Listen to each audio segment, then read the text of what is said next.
Be ready for that, అంతేగాని market yourself, be ready for the technology. Yes. Chenchu Venugopal Reddy గారు మనతో పాటు ఉన్నారు. వేణుగోపాల్ రెడ్డి గారు, భారత టెక్లకు ఉద్యోగ అవకాశాలు భారీగా తగ్గుతున్నాయి అనేటటువంటి అంశం మనకు స్పష్టంగా తెలుస్తుంది. దానికి ఆల్టర్నేట్గా మీరు ఏం సజెస్ట్ చేస్తారు? ముందుగా ప్యానల్ ఉన్న సభ్యులకి, ప్రైమ్ లైన్ వీక్షకులు నమస్కారం బ్రదర్. ఖచ్చితంగా ఇక్కడ 2-3 విషయాల గురించి అయితే మనం మాట్లాడాల. నిన్న వచ్చిన green card related new amendment అవ్వచ్చు, లేకపోతే జరుగుతున్న పరిణామం అవ్వచ్చు గత కొన్ని నెలలుగా. ముఖ్యంగా ఏంటంటే ఇక్కడ ఇందాక బ్రదర్ చెప్పినట్టు, సన్ రెడ్డి గారు చెప్పినట్టు, ఖచ్చితంగా ఒక 2 విషయాల గురించి అయితే మన ఇండియాలో ఉన్న వచ్చేవాళ్ళు యువకులు, ఎస్పెషల్లీ ఇక్కడ కొత్త మంది చాలా మంది ఇక్కడికి వస్తున్నారు ఈ మధ్య కాలంలో. బట్ వాళ్ళు ఏంటంటే ఒక 2-3 రీజన్లు చెప్తుంటారు. అమెరికాలో ఇమిగ్రేషన్ ఇష్యూస్ నడుస్తున్నాయి, అమెరికాలో ఏఐ వల్ల జాబ్స్ లాస్ అవుతున్నాయి, లేకపోతే అమెరికాలో ఇప్పుడు ఇదివరకు లాగా లేదు, ఫ్లెక్సిబిలిటీ లేదని చెప్తుంటారు.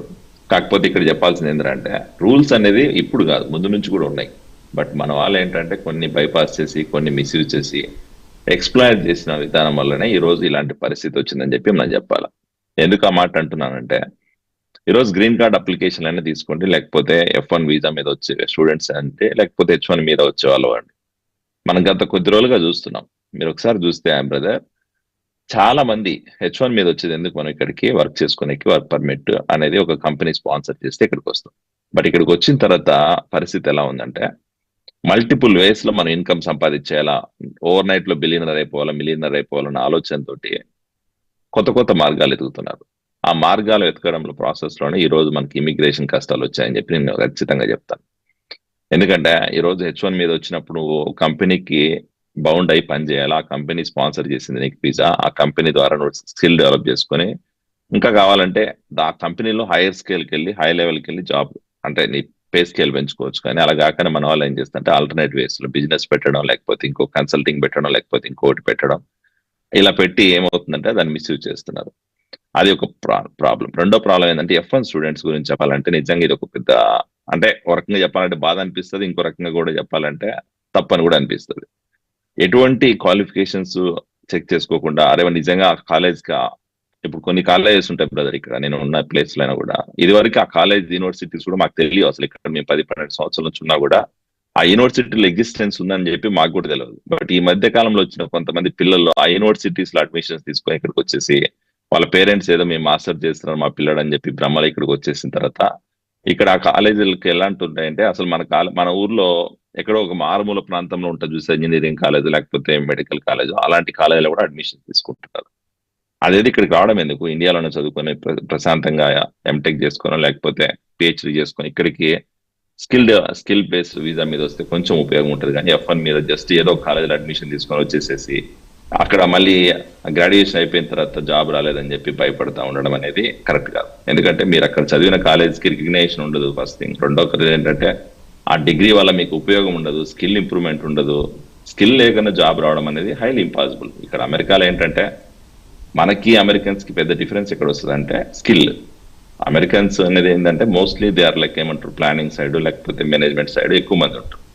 మన వాళ్ళకి ఏంటంటే కోర్ స్కిల్ టెక్నాలజీ నేర్చుకోకుండా ప్రతి ఒక్కరు జాబ్ చేయాలి. ఇప్పుడు ఇందాక బ్రదర్ చెప్పినట్టు కన్సల్టింగ్ కంపెనీ మెయింటైన్ చేసే వాళ్ళకి తెలుస్తుంది. ప్రతి ఒక్క స్టూడెంట్ వచ్చేది, అన్న మాకు డెవాప్స్ మీద జాబ్ కావాలి, అన్న మాకు ఈరోజు క్వాలిటీ ఇంజనీరింగ్ జాబ్ కావాలి అంటారు. అరే బాబు, క్వాలిటీ ఇంజనీరింగ్ అయిపోయింది, డెవాప్స్ జాబ్స్ అయిపోయినాయి, కొంచెం AI మీద లేకపోతే కొంచెం అడ్వాన్స్ టెక్నాలజీస్ లేకపోతే కోర్స్ స్కిల్స్ నేర్చుకోనరా బాబు అంటే ఎవరికి ఓపిక ఉండదు. ప్రతి ఒక్కరికి ఈజీ ఆప్షన్ కావాలి. సో దానివల్ల ఈ ప్రాబ్లం వచ్చింది. నెక్స్ట్ ఇంకో ప్రాబ్లం, థర్డ్ పాయింట్ ఏంటంటే గ్రీన్ కార్డ్. నిన్న ఒక ఖచ్చితంగా కొత్త రూల్ ఏదైతే వచ్చిందో దానివల్ల ఇంపాక్ట్ ఉంటుంది బ్రదర్. ఇంపాక్ట్ లేదని మాత్రం నేను చెప్పాను. ఎందుకంటే ఇదివరకు 485 అప్లికేషన్స్ విత్ ఇన్ అమెరికాలో ఉండి మనం ఇక్కడే ఫైల్ చేసుకొని ఇక్కడే గ్రీన్ కార్డ్ వచ్చేది ఉన్నది. దానివల్ల చాలా మంది ఏంటంటే ఇండియాకి ట్రావెల్ చేసే అవసరం కూడా పడేది కాదు. బట్ ఇప్పుడు కొత్త రూల్ వల్ల ఖచ్చితంగా ఇండియాకి అవుట్ సైడ్ కంట్రీ పోవాలి, మన ఓన్ అంటే లైక్ ఏమంటారు, మీరు ఎక్కడి నుంచి వచ్చారు, ఇది చైనా అయినా, ఇండియా అయినా, లేకపోతే వేరే కంట్రీస్ నుంచి అయినా, నో మ్యాటర్ H1 J1 లేకపోతే F1 అనేది పక్కన పెడితే, if you are applying for 485 you should go out of the country. అది రూల్, కొత్త రూల్. సో దానివల్ల రాబోయే రోజుల్లో ఖచ్చితంగా కొన్ని ప్రాబ్లమ్స్ అయితే ఉంటాయి. ఎందుకంటే ఇప్పుడు లెట్స్ ఎగ్జాంపుల్ నేనే ఉన్నాను అనుకోండి, 141 మీద ఉంటాము, పని చేసుకుంటుంటాం కంపెనీలో ఫ్యామిలీ సెటిల్ అయి ఉంటాం ఇక్కడ. అలా సడన్ గా నాకు గ్రీన్ కార్డ్ కరెంట్ అయింది అనుకో, డేట్ కరెంట్ అయినప్పుడు నేను 485 ఫైల్ చేసుకోకుండా ఇండియాకి వెళ్ళి ఫైల్ చేసుకోమని చెప్తే అన్ని ఖాళీ చేసి ఇండియాకి పోవాలి. 485 అప్లికేషన్ అనేది ఒక రోజులో 2 రోజులు అయిపోయేది ఏం కాదు. అంటే I don't know how the councillor process is going to be, but general గా ఏంటంటే ఇక్కడ 485 అప్లికేషన్ ఫైల్ చేసిన తర్వాత కొన్ని నెలలు వెయిట్ చేయాల్సి వస్తుంది. అది ఇప్పుడున్న ప్రాసెస్. వేణుగోపాల్ రెడ్డి గారు మళ్ళీ వస్తాను మీ దగ్గరికి. చాందక్కినేని గారు, డొనాల్డ్ ట్రంప్ గారి ప్రభుత్వము వచ్చినప్పటి నుండి ఇప్పటి వరకు ఇండియా అమెరికా మధ్య 38 బైలేటరల్ ట్రీటీస్ మీద సంతకాలు జరిగినాయి. ప్రధానంగా వాటిలలో ఉద్యోగము, విద్య అండ్ ఈ గ్రీన్ కార్డు సబ్జెక్ట్స్ అనేటటువంటిది అన్నిట్లలో చర్చలు జరిగాయి. మరి అంటే అటు అమెరికా నుండి కానివ్వండి, ఇటు ఇండియా నుండి కానివ్వండి, ఇంప్లిమెంటేషన్ రిజల్ట్స్ ఎంతవరకు వచ్చాయనేటటువంటిది ఎవరు చెప్పలేని పరిస్థితిలో ఉంది. మీకేమనిపిస్తుంది? అందరికీ తెలిసింది, నాకు తెలుసు. బట్ అంటే ప్రైమ్ లైన్ వ్యూవర్స్ కూడా తెలుసుకోవాలని అసలు ఏం జరుగుతుంది అదే. ఇప్పుడు bilateral agreement, trade negotiations have been happening, పర్టికులర్గా టారిఫ్ సంబంధించి. అది ఇంతవరకు సైన్ అయినట్లేదు. సందీప్ రెడ్డి గారు కన్ఫర్మ్ చేయొచ్చు. సో అది still pending. And also meanwhile supreme court judgment వచ్చి ఎవ్రీథింగ్ రివర్స్ టు 10% టారిఫ్స్కి. సో అందువల్ల అక్కడ ఒక negotiation. Then uncomfortable situation is Iran and oil imports from Russia.